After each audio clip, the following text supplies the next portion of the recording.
masuk hal yang kita masuk ke hal yang cukup penting, bukan cukup penting lagi, ini penting sekali karena kita melihat bagaimana KPPAD yang 5 orang ditambah 2 staf jadi 7 orang, kemudian juga beberapa daerah sudah ada, dan juga tentunya terkait keterbatasan anggaran, ini juga akan mengganggu kinerja ya dari KPPAD. Kita tidak bisa mengharapkan semuanya kepada komisioner KPPAD. Kita tidak bisa menggantungkan semuanya kepada tim yang ada di KPPAD. Tapi yang harus kita lakukan adalah kita sebagai masyarakat berperan. Kita yang berada di lingkungan, karena bisa jadi pelaku ataupun korban adalah orang yang kita kenal, orang yang dekat dengan kita, keluarga kita, tetangga kita, anak kita, adik kita. Nah, Bapak terkait sebagai orang tua, sebagai sebagai masyarakat, sebagai apapun itu namanya yang selain dari KPPAD, apa yang harus kita lakukan sebenarnya? Peran kita ini apa untuk menekan ini? Kita selalu berada di 3 sampai dengan 5 besar.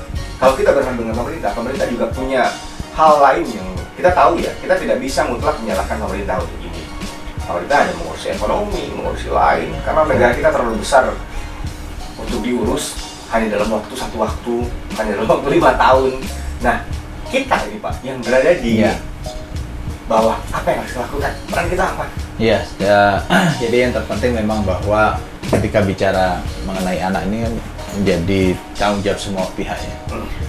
Yang pertama sekali adalah tentu ada keluarga. Ya, ini penting sekali. Keluarga dalam ini adalah pertama sekali. Ya, kedua orang tuanya. Jadi keluarga harus memberikan fondasi yang kuat terhadap anak-anak ini. Tentu melalui pendidikan formal dan pendidikan agama. Nah, itu yang sangat utama. Nah, ketika orang tua sudah memberikan fondasi yang kuat, fondasi pendidikan formal, pendidikan agama, dan attitude ataupun perilaku baik lainnya, itu saja juga kadang kita tidak pernah tahu ketika anak itu keluar dari rumah, dia akan bergaul dengan siapa, lingkungannya seperti apa, itu saja kadang juga masih bisa terpengaruh. Nah, akhirnya pada level berikutnya adalah masyarakat juga punya peran dan andil di sini. Masyarakat? Iya, dari yang terkecil misalnya di lingkungan RT misalnya ya, ketika melihat sesuatu yang tidak tepat ini banyak, misalnya juga ada kekerasan yang menimpa anak, atau kadang ada perilaku anak yang tidak tepat ya, misalnya ya, saya juga pernah dulu, mungkin sekarang baru menyadari, dulu kecil itu rasanya kalau ngambil mangga tetangga tuh enak gitu kan. Tapi pada akhirnya sekarang nggak, itu salah. Tetapi ya oke lah, itu masa lalu juga, saya mengaku itu salah ya. Sekarang lah tugas kita mengasih tahu anak-anak kita bahwa itu tidak tepat, misalnya dimulai dari diri sendiri, dari kita. Nah, kemudian masyarakat juga kita bisa mengatakan, kemudian lingkungan yang lebih besar lagi, termasuk juga ya, pemerintah, dari pemerintah daerah dan segala macam. Pemerintah apa perannya? Ya, selain melalui kebijakan ini terpenting juga adalah dengan program-program.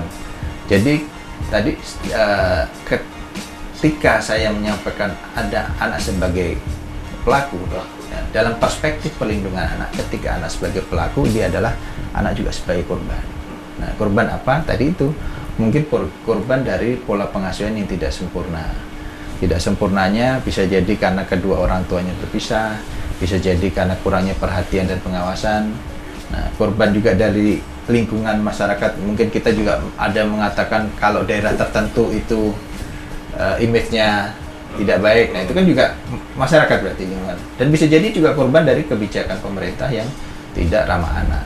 Itu bisa jadi seperti itu. Nah, artinya semua komponen masyarakat ya, termasuk dari keluarga yang paling kecil, punya tanggung jawab dan punya peran sekecil apapun. Ya, kalau hari ini kita juga mengetahui dan juga sering mendengar bagaimana beberapa orang tua kewalahan ketika harus mendampingi anaknya sekolah online gitu kan, jaring ya. Susah sekarang ya, akhirnya juga, akhirnya juga beberapa guru mengatakan, nah itulah susahnya kami mendidik anak ibu, anak bapak di sekolah. Nah, artinya apa? Bahwa semua harus saling merasakan. Jadi tidak juga semata-mata ketika anaknya sekolah, selesai tugas orang tua, tidak juga seperti itu. Nah, bahwa di sekolah itu juga tidak sepenuhnya terus kita lepaskan itu menjadi tanggung jawab pihak sekolah, tidak juga. Nah ternyata begitu sekarang anak ini sekolah di rumah aja, banyak orang tua juga kelabakan kan. Nah, seperti itulah artinya bahwa kita semua juga harus melihat ya, ke diri kita sendiri dulu yang terpenting, tanggung jawab apa yang harus kita emban dan apa juga sudah kita lakukan, baru kepada yang keluar. Ketika kita sudah memberikan yang baik, ternyata anak kita menjadi korban, berarti di luar nih yang salah, tanggung jawab di luarnya lagi yang harus kita. Nah, termasuk juga teman-teman media juga punya tanggung jawab dan peran yang sama untuk membantu sosialisasi, mengedukasi masyarakat bahaya trafficking, yang termasuk terkait pada kejahatan seksual atau prostitusi anak ini. Mungkin banyak yang tidak tahu atau belum tahu bahwa seks dengan anak itu adalah pidana. Itu kunci. Seks dengan anak itu pidana, baik itu karena suka sama suka maupun karena transaksional. Seks dengan anak adalah pidana. Ya. Ini perlu kita tekankan. Ya, misalnya ada Mas Galih misalnya punya pacar cowok, ceweknya ternyata anak SMA belum 18 tahun. Karena senang tertarik yang cewek itu karena kagum dan segala macam, pacaran, terjadi hubungan, ya tidak boleh walaupun itu suka sama suka. Karena anak masih belum dimiliki. Iya, gitu. Apalagi juga termasuk yang transaksional, yang beli tadi itu, para pemakai itu. Nah itu juga itu penting bahwa ketika itu terungkap dan terbukti, maka ancaman hukumannya adalah minimal itu 5 tahun penjara. 5 tahun penjara? Minimal, iya. Jadi kejahatan seksual, bahwa kejahatan seksual itu tidak hanya persetubuhan saja, tapi juga adalah pencabulan.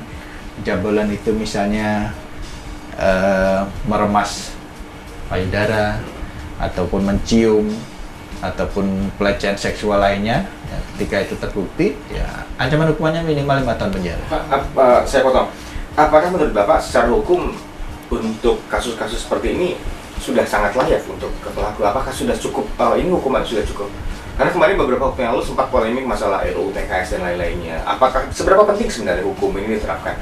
Ya. Apakah sudah cukup layak? Apakah 5 tahun minimal? Kemudian sampai berapa batas waktu itu? Karena kalau kita melihat dari kekejaman yang dilakukan oleh pelaku dewasa kepada anak-anak, bahkan anak-anak yang masih di bawah kecil sekali, umur 5 tahun, 3 tahun, balita. Nah, ini kekejaman yang luar biasa. Apakah hukum ini sudah layak menurut Bapak? Ya, ini sebenarnya juga sudah langkah maju daripada undang-undang sebelumnya. Nah, jadi kalau ini kan dulu kan maksimal 15 tahun penjara. Jadi maksimal bisa saja 1 tahun, 2 tahun. Nah, kalau sekarang minimal 5 tahun. Jadi sepanjang itu terbukti, pasti hukumannya minimal 5 tahun. Nah, ketika ada hukumannya di bawah 5 tahun, berarti ada persoalan di proses hukumnya. Nah, maksimalnya 15 tahun, tentu itu adalah tergantung kepada hakim, bahwa seberapa fakta-fakta di persidangan terungkapnya, kemudian seberapa berat korban menjalani akibatnya dan segala macam.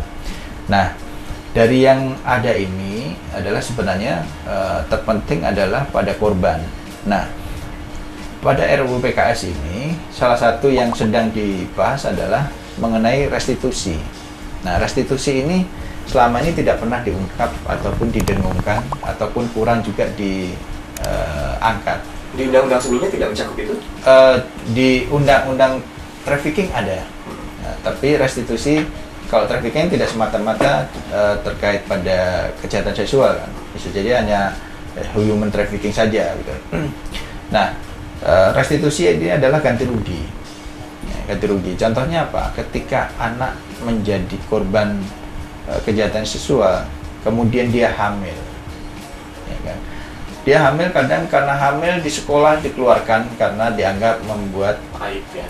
Memalukan sekolah, ya gitu. Nah, ketika dia hamil, dia harus menanggung bayinya. Sementara pelakunya, oke lah sudah kita vonis, divonis 15 tahun penjara, ya, semaksimal itu. Tetapi anak ini kan tetap membawa beban dengan bayi yang dikandungnya. Nah, siapa yang ngurusi bayi ini? Dari mana? Nah, itulah sebenarnya ada restitusi tadi itu yang harus ditambahkan pada vonis yang diberikan hakim kepada terdakwa. Restitusi ini itu apa? Ya tadi untuk biaya persalinan, mungkin biaya untuk nanti dia sekolah selanjutnya, biaya juga siapa tahu untuk bayi ini sendiri. Nah, tapi satu sisi ketika vonis terjadi sudah dianggap selesai. Memang selesai terhadap kejahatan yang dilakukan oleh terdakwa, tetapi dengan korban. Bagaimana dia harus menanggung ini seumur hidup, nah, seperti itu. Nah, restitusi ini penting sebenarnya. Ini yang harus kita dorong agar ketika ada korban tidak semata-mata sanksi pidana badan ya, dalam arti ini penjara, tetapi juga ada restitusi yang harus dibayarkan kepada korban. Oke, terima kasih Pak Alif sudah menjelaskan kepada kita, baik itu berupa peran yang harus kita lakukan, karena memang yang kita tahu bahwa hampir susah untuk atau tidak mungkin untuk menemukan tempat yang aman dan nyaman untuk anak. Tapi kita sebagai manusia bisa menciptakan itu. Kita sebagai manusia yang memiliki akal, pikiran, dan hati, kita bisa menciptakan itu. Walaupun kita tahu beberapa kasus-kasus yang terjadi justru terjadi di lingkungan pendidikan, terjadi di lingkungan terdekat ya. Orang-orang pelakunya rata-rata adalah orang-orang terdekat yang perlu kita awasi. Bahkan saya sempat berpikir tidak ada orang yang bisa dipercaya kecuali diri kita sendiri yang menangani anak-anak kita dan juga keluarga kita tentunya. Tapi apa yang sudah disampaikan di sini mudah-mudahan memberikan gambaran bahwa peran kita besar. Peran kita tidak bisa melibatkan, tidak hanya menyalahkan satu pihak saja, tidak bisa menyalahkan KPPAD, karena KPPAD cuma beberapa orang harus menangani ratusan kasus. Kemudian kita juga tidak bisa menyalahkan pemerintah, karena pemerintah juga tentunya sudah berusaha. Salah satu usahanya adalah membentuk KPPAD, kemudian juga tentunya membuat undang-undang dan lain-lainnya. Tapi mudah-mudahan apapun itu bisa dijadikan pembelajaran buat kita semuanya. Masih ada beberapa hal lagi yang akan kita bicarakan di Gali Talk Show untuk hari ini. Kita berbicara hari ini soal meningkatnya kejahatan seksual dan kekerasan terhadap anak. Apa peran kita? Nah, kita sudah membahas soal itu. Jangan kemana-mana, tetap di Gali Talk Show.